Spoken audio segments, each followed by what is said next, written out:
Paying for fake numbers is stupid and lazy. How about that?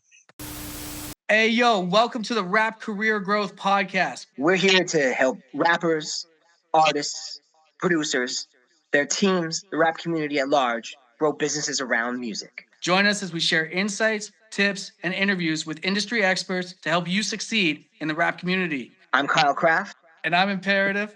Let's get started and make some moves together. Welcome to the Rap Career Growth Podcast.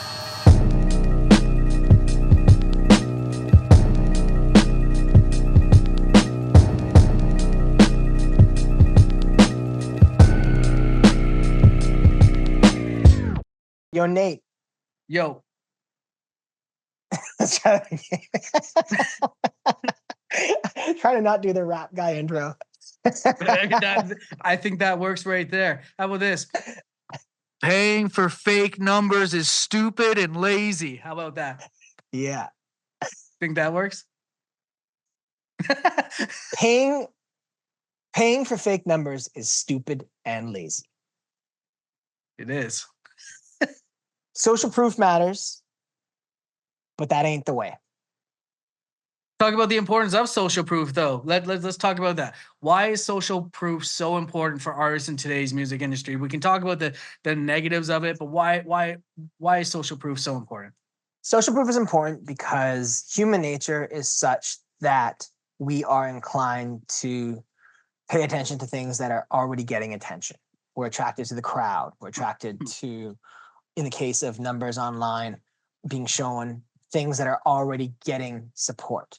The support is unquestionably an indication that there's an expectation of quality. That's not always the case in reality, but those numbers that are visible definitely do dictate, whether a person takes action. If a song has less than 1,000 plays, people aren't going to be particularly inclined to play it. Nobody likes it. Yeah. Why would I like it if no one else has liked it? Like, you haven't demonstrated that it's worth my time. It's just it. So, finding avenues that don't have social proof built in, like being able to showcase your music via avenues that are more about putting the music first is definitely a key one. Like using live performance video content on social media is a better look than trying to drive people to your Spotify platform if nobody's there yet. Right. Which shouldn't be a priority anyway, as per our previous conversations. But faking numbers is not the move. There are ways to grow numbers legitimately that are going to produce much better results from you and not leave you digging yourself into a hole or severely set back. Let's get into it. Yeah. I mean, one of the things I've noticed through this digital realm is some artists, so what we say is paying for fake numbers is stupid and lazy. Now the key word here I want to talk about is fake. The one thing I've come to know and realize is that a lot of artists don't actually realize they're fake. They think that they're paying for a legitimate service, playlisting. So I'm not trying, I don't want to discourage artists here. Like, this isn't what this, I'm just saying a lot of artists don't even realize what they're doing is a negative thing or that it's fake. It kind of goes back to our episode when we talked about scams. They're being sold a dream. Their dream is to have high numbers. Their dream is to have a lot of people listening to them. And so what playlisting does, which is makes them feel that they're on playlist. That's what makes them feel like it's real, right? It's not like pay for fake listens. They're not going to advertise that way. But because of this, a lot of artists don't even actually realize that these are fake numbers, and they haven't educated themselves, or they're too delusional to come to grips that it's not real. And I just wanted to touch on that. Do you have anything to add on that, Kyle? Yeah, just to expand on it, there's an entire cottage industry that's grown to help inflate numbers online, whether we're talking social media numbers or streaming numbers that are done via either bots, by computer programs, basically, or by click farms in third world countries where the cost of labor is so low that it makes sense to pay someone to basically manually be hit and play on a song or whatever it may be. And that isn't going to move the dial for your business. It's not going to help you make sales. It's not going to help you get legitimate streaming numbers. It's not going to necessarily even result in you being able to keep your music on streaming platforms. That's a whole That's other beast now. yeah, since I first wrote an article about this several years ago, things have gotten way worse now where, my strong recommendations to not do this are now like absolute musts because, DIY distributors are basically heavy-handedly following policies that streaming platforms, and particularly Spotify, who publicizes their streaming numbers, so it's obvious, and is also the biggest streaming platform in terms of user base. Where artists that on DIY distributors are having their music removed from Spotify Right. and not being able to get it back up, and that's a massive setback. I was trying to just quickly search my email here to find an example. I think I've deleted. Here's one. Boost your Spotify streams with this proven resource. 400. And they lie and say it's all organic, legitimate listeners. And it's not. It's either bots or it's clip farms, and then they have no problem lying to take your money. And another one is I've seen is they mimic the Spotify for Artists. So Spotify for Artists is a legitimate Spotify sub brand, if you will. And that's where artists find their metrics and their stats and statistics. And so the email will come and it will say Spotify for Artists. So they've just mimicked the name, and it says you've got on a playlist. And so you open it as an artist thinking, oh, I got on a playlist. And then it's like, you got on this playlist and you got this, and you can get more if you pay. And you pay. And so this got a lot of this conversation goes back to our other episode of scams. Me as a producer, I work with a lot of artists, a lot of collaborations. So, if we're talking main artists or feature artists, if I do a main artist with someone, their business reflects on me. So if they, if I do a main artist with them and they employ bad business decisions like getting on a playlist, that affects me and my numbers, and that can mess up my Spotify algorithm. And it has happened, and I'm speaking from experience here. So when I'm working with new artists, I do a lot of vetting, a little bit of research, something we also talk about in our avoiding scams. And straight up, like, industry people aren't dumb. Industry people, if they're considering working with an artist or supporting an artist in some capacity, they're definitely looking and know how to spot the fakes. And there are paid services that are available that don't really necessarily make financial sense for the artists. So I'm not like, yo, you should spend hundreds of dollars per week on reports for this or that. You know what I'm saying? But there are tools that have direct access to the streaming histories, and spikes are obvious. Yeah, spikes are obvious. With spikes without justification are very easy to call fake. Yeah, and spikes can happen for other reasons. You can just start running ads, but typically if you're running ads, it's not going to be solely a spike, but rather something more sustained, unless you ran an ad for a day and turned it off because you realized that doesn't make financial sense. Right. If you really needed to waste your money to figure that out. Yeah. How do these fake streams negatively impact artists' relationship with Spotify's algorithms? So it digs you into a hole.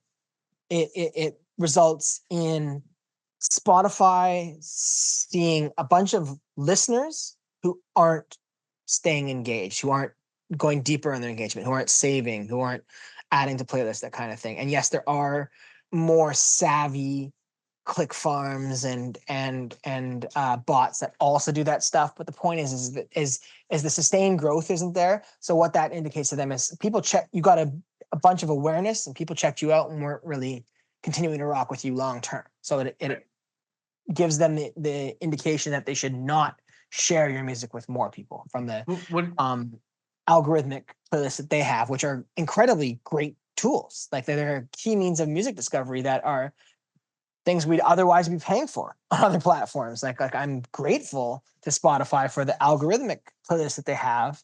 Those are beneficial tools. Right. to grow your audience, to have new people checking you out. Let's talk about some of the real life consequences. What are some potential consequences for artists who get caught with fake streams on platforms like Spotify? They got their music removed.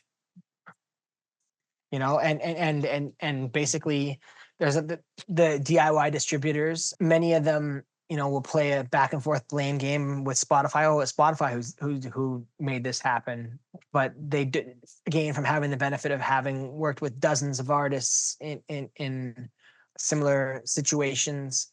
I can say for certain that some DIY distributors say things that no other DIY distributors say are coming from Spotify. So they choose to implement policies and basically lie. Straight up, DistroKid lies about saying, oh, it was Spotify that did this and it was them. I have no problem calling out DistroKid because they are severely lacking in they straight up lie. Yeah. In addition to having poor customer service, they lie and say that, it's Spotify that's made these policies, but TuneCore customers don't get that. Two Lost customers don't get that. It's literally DistroKid's heavy-handed policies, internal policies, and Right. trying to pass the buck and act like they're. I mean, we have issues with DistroKid we can talk about another time. That now, Numerous. now, do you think? I know some of these DSPs have relationships with labels. For example, Megan Thee Stallion was accused of buying 30 million Spotify streams. Are they having their music taken down, or Nope. Because the non-DIY distribution artists have their teams have strong enough relationships that there's no takedowns happening. It's the DIY distributors okay? that's where it's primarily coming from. And absolutely, the major labels are faking the funk so heavily because they don't. They're literally trying to fake it till they make it, and they're more concerned about market share than they are profit. Right. Because the senior staff at those organizations get paid bonuses based on market share. Like literally they're incentivized with the wrong incentives. Like at its core, like this is a board of directors problem for these publicly traded corporations, in how they choose to incentivize their senior management. Do you have any examples? I know we've probably both seen some people posting in Rap Career Growth Facebook group. Do you have any examples or stories of artists that you've worked with who have faced repercussions for using fake numbers? Oh, I've definitely worked with some artists in a consulting capacity who've had some of their music removed from Spotify. Absolutely. Yeah. Now, And on my end, I haven't had any music taken down, but as you know, as you've worked closely with me on some things, is with my collaborations and my main artists, I've had artists using different playlisting services, which I've noticed the next day on my Spotify, and I'm calling you. I'm like, yo, what is going on? And then I've had to. The real life repercussion is they're burning a bridge with another artist if they don't rectify it, make it right. Because I've had to call them and say, take me off this song, otherwise, I will be remove myself, and I won't work with you anymore. I've gotten in heated phone conversations, artists down the States, where he was yelling at me. He's like, this isn't fake, blah, blah. And then, I think it was his team doing it without his knowledge. So that's some of the real life consequences. You can burn bridges with some artists that you work with and wreck relationships, really, because there's people out there who are trying to do it the right way. And if we're doing a collaboration and I'm a main artist and that's how you're working, you're affecting my business, my numbers, my Spotify algorithm. So that's not just the digital life consequences of having your music. That's like real life consequences. Like you're messing with my business now. That's the sort of examples that I have myself there. Completely agree. Marketing challenges. Yeah. So I was just going to say, aside from streaming fakery, social media fakery is another key one that many artists go about wrong. And to be honest, this is what it boils down to.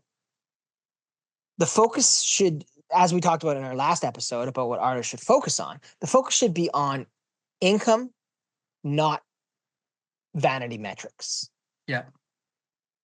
It's not that important how many followers you have, how many monthly listeners you have, even how many streams you have. Yes, social proof does play a role in getting certain opportunities or certain support. Like festival talent buyers definitely look at streaming numbers when determining, like, okay, how much should I consider booking this artist? How much should I consider paying them? That kind of thing. You know, for Canadian artists or artists in countries that have grant systems, showcasing quantitative numbers like those can definitely be beneficial. But what's more beneficial is demonstrating income. Obviously, that doesn't apply so much in the festival category, but what matters more to a festival talent buyer than your streaming numbers is your ticket sales history in the market or the region. Is your quantifiable ability to help them sell tickets. Is what matters to a grant juror what should matter to a grant juror, and not all grant jurors are the same, but what should matter to a grant juror is your income, not your vanity metrics. Yeah. I know artists who literally have like 5 figures in monthly listeners, like less than 100,000 monthly listeners, who make $1 million a year in revenue from online sales. Right. So you can be an artist who spends all your attention on streaming and basically be broke, or you can be an artist who pays less attention to streaming than they probably should, but be a millionaire. Yeah. So Well, I mean, if you're trying to book shows too, and you have thousands of listeners in Phoenix, Arizona. It doesn't, well, especially Phoenix, Arizona. We'll talk. So Phoenix is one that there's a lot of fake accounts. Yeah, like and that's why I'm bringing this up. Phoenix and Buffalo are key ones. Frankfurt is another one. Frankfurt, Germany. When I see any of those 3 cities in an artist top 5 in the about page that you mentioned on the desktop version of Spotify, that's an immediate red flag for me that I'm like questioning everything, because I know that there's literally thousands and thousands of free accounts with fake bot traffic on those accounts in those markets, when 5 years ago those were created and somebody's like spent all the time but was lazy in the zip codes that they used and just like so I'm used to seeing thousands of listeners in Phoenix, Arizona, and you get even hundreds of listeners. If it's like a massive spike in Phoenix, Arizona, or Frankfurt, I've seen lots of artists have Frankfurt, Germany, but nowhere else in Germany in their top 50 cities. Yeah. Exactly. And obviously you can only see the top 50 by being in the Spotify for artists or whatnot. But I've gone in the Spotify top artists and helped those artists understand that this is obviously illegitimate. But having those listeners, quote unquote, listeners in those cities, you go to book a show there and you show up and you have no one there. And that's a repercussion that you can have. But that's why metrics. That's why I'm so adamant on needing to make sales. You should not be booking shows based on streaming exclusively. Like straight up, I have an artist that I work with who has substantial, legitimate engagement in Germany because of short form video features of their music several years ago, like during the pandemic, basically. So between other people's videos, user generated content, and the streaming platforms, they have a substantial amount, like over 100,000 listeners a month in Germany, but they don't have email addresses or social following for much of that German audience. But regardless, we, spent thousands of dollars on advertising to grow the social media following in Germany for that artist prior to a tour there. And the results were mediocre because at the end of the day is streaming, Spotify particularly, especially, is a walled garden where you can't communicate directly with the listeners. So unless you have those people on platforms that you control the communication with via email, particularly, or at the very least social media, and aren't already having to spend thousands of dollars, it doesn't mean it's time to book shows. Like in retrospect, like more time and money should have been spent on getting those people engaged via social media and then via email, as opposed to being like, okay, there's a massive following in Germany, on a massive streaming following in Germany, so it's time to book a tour out there. Right. And really, in that case, that artist still came out on top because of grants to cover their costs. Yeah. But that's an artist who has like hundreds of thousands of monthly listeners, where they're at the level that they can get that kind of financial support. But still, like in retrospect, like, you know, they weren't playing in front of, you know, like 500 plus people a night, you know, and well, to be clear, most of the rooms weren't 500 cap. We kept it reasonable, but yeah, you know, like, it could have been done better by not counting on streaming so much. So on social media, how can fake numbers compromise an artist's ability to build genuine engagement with their audience? So again, you know, social media has algorithms, and if you give the ad algorithms bad data, it's going to have trouble parsing through that and finding the right information. You know, like if you've gotten a bunch of fake followers in Indonesia, well, your ads are, well, I guess you can exclude countries. Maybe that's not quite the right example, but if you go and get a bunch of low quality leads, you're training the ad algorithm to find you more low quality leads. Right. I guess is what I'm saying. Whether you're selling tickets or whether you're selling physical products, it's easy to get, you know, lots of video views and streams for low cost, typically in third world countries, but those aren't going to translate to sales. Right. Those don't have the economy to warrant sales of physical products. Like, I mean, you know, or tickets. Like most independent artists do most of their business in North America, Europe, Australia, because those are the continents that have the most people with the most purchasing power to be able to afford those things. And obviously that you can do shows in pretty much every continent, but you know, I'm talking like grassroots artists. Yeah. Let's flip the script here a bit, Kyle. Let's talk about building real social proof. We've talked about the spotting the fake and you know how people can use the fake and that and the negative effects. Let's talk about how artists can build genuine social proof and what are some effective ways they can do that. So having good engaging content that is being released consistently is the start of it.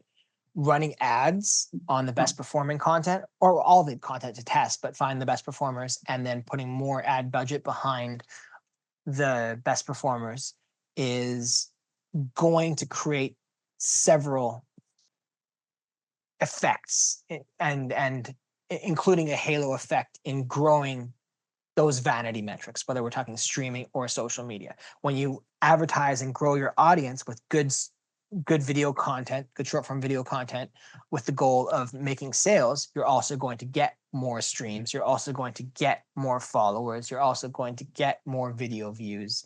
You know, it should be the byproduct, not the focus. Right. Now, those are two great ones, and I've implemented those myself. And another one that I've used myself as you know, a producer. Pretty much every song I do as a producer is a collaboration, and collaboration is a big thing that has helped me build a genuine social proof. You know, starting working with Junk and you know the social media content that would be put out. So it's talking on streaming for one. We'll talk streaming and talk social media. So on streaming, you have the opportunity when you're uploading a song to list as a main artist or a feature. And when you list as a main artist, it appears on both artist pages, or I think you can get up to 4. After 5, after 3. 4, 3. Okay, so you get 3 because various various artists after that. Yeah. So you can have up to 3 main artists. So being a producer, every song I do, especially in hip hop, you have, you know, posse cuts and that. So let's say 3 main artists. That's 2 other artists that aren't me that I'm kind of using their fan bases. It shows up on all of our on Release all radar. main pages. So if someone listens, then there's, I'm gaining a listen on that as well. I also gain the opportunity because my name is being shown to their audience. Release radar. If they release it properly, their follower may follow me. Subsequently on social media, when you're doing collaboration posts, even if not as a collaboration post, if I post a piece of content for very basic intents and purposes here, let's say I post the cover art, not very good engaging content, I realize that, but this is just the example. If I post the cover art and so does the other artist on the track, if I go over there, the artist, and if I call it target follow for follow. Follow for follow is not a good method.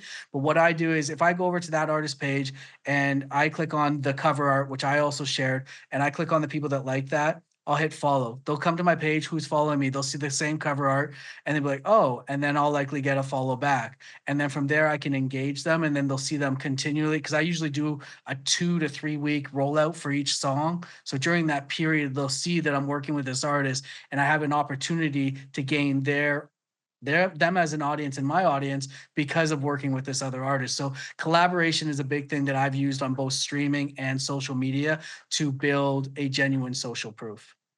Oh, it takes more time and money to build a legitimate audience than to just build a house of cards that's based on fakery. But that focus on legitimacy is where sustainability and longevity is there's real business around it and from it, as opposed to just trying to pull the wool over people's eyes and hope you can fake your way into opportunity. It's real business and good business being done and good relationships being fostered that are going to create opportunities for artists to grow their businesses, their careers in the long term. Streaming didn't just come out yesterday. Social media didn't just come out yesterday. People can spot these things. It's not like it was in the start where, and now blue checks are gone as well. But people know when they're being bullshitted, right? And it's very easy to spot. So authenticity is key. 100%. Authenticity, like you said, leads to longevity. And so building that legitimate audience is recommended through and through. It's for your numbers, for your sales, every aspect of your business will be easier if your audience is legitimate. If they're legitimate, you have no audience. That's the end of the day. That's what it comes down to. Yep. That's all I got on this episode, Kyle. You got anything left? Any more tips? Any advice? Focus on authenticity. That's it. Rap Career Growth. That's it. Rap Career Growth Facebook group. CraftyEntertainment.com is my website. Imperative, hit us up. You can hit me up at imperative.com. IMPERETIV.com. Spelled it out that time for him. Thank you for listening.